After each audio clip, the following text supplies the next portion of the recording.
damn it, I have had enough of this place, you know? I mean, I am this close to getting ready to quit. I'm telling you right now. What do you mean quitting? I thought you loved it here. Love it here? This job stinks. I'm telling you, I mean, you know, I can't seem to do nothing right. First of all, you know, the customers are always complaining about the price, and I don't know what to do with that.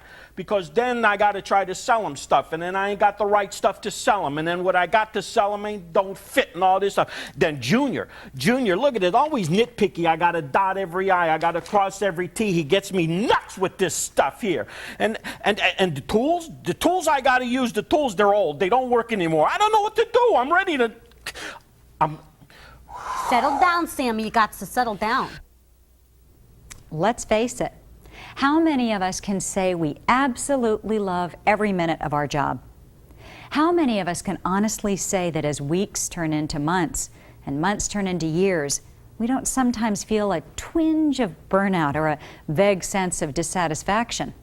Hey, no matter how great your job or the company you work for may be, it's still possible that you won't always feel 100% content.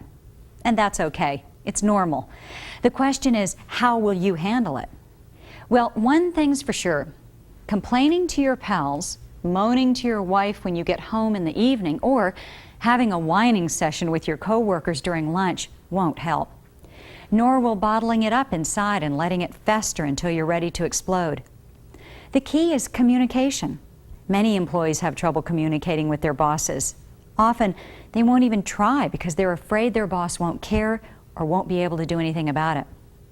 They may think that their boss will resent them for bringing up certain topics.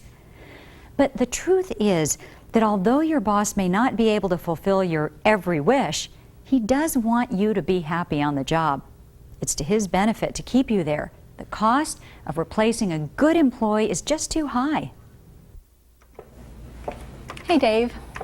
Can I ask for your advice on something? Sure. What's up?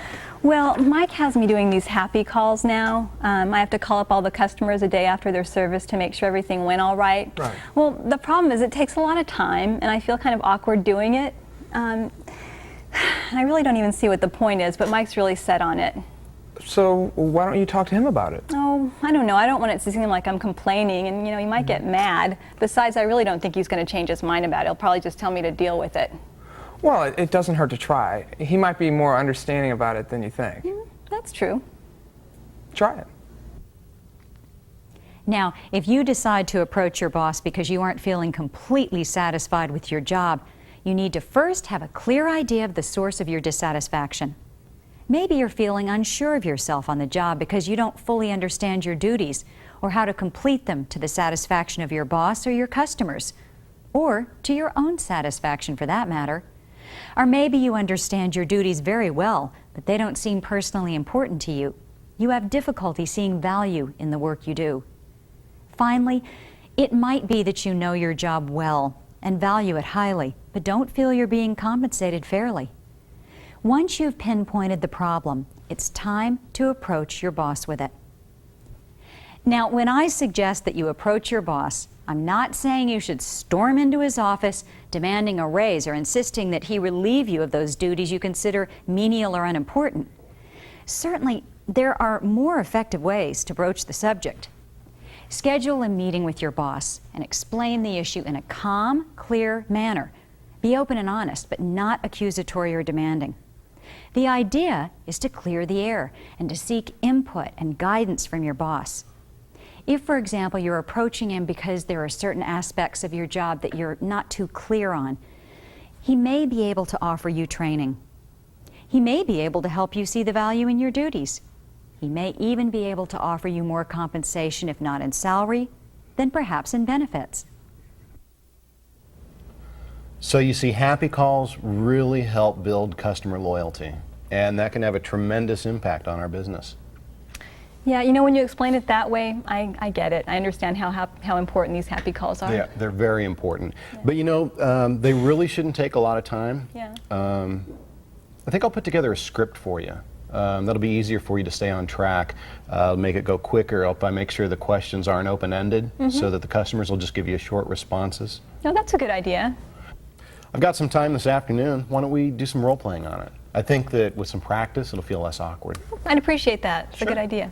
Great. Well, you know, Lynn, I'm glad you approached me on this. I want you to be successful at all your job functions, and I'm always here to help. Thanks. Sure. We'll come by this afternoon. Okay. Great. Of course, there are no guarantees. For one reason or another, the meeting with your boss may not be as fruitful as you hoped. But the point is, you won't know until you try. You're not being fair to yourself or to your employer by not airing your grievances.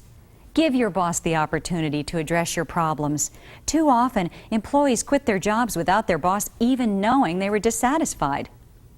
Your boss won't know what's bugging you unless you tell him, and only then can he begin to resolve the issue.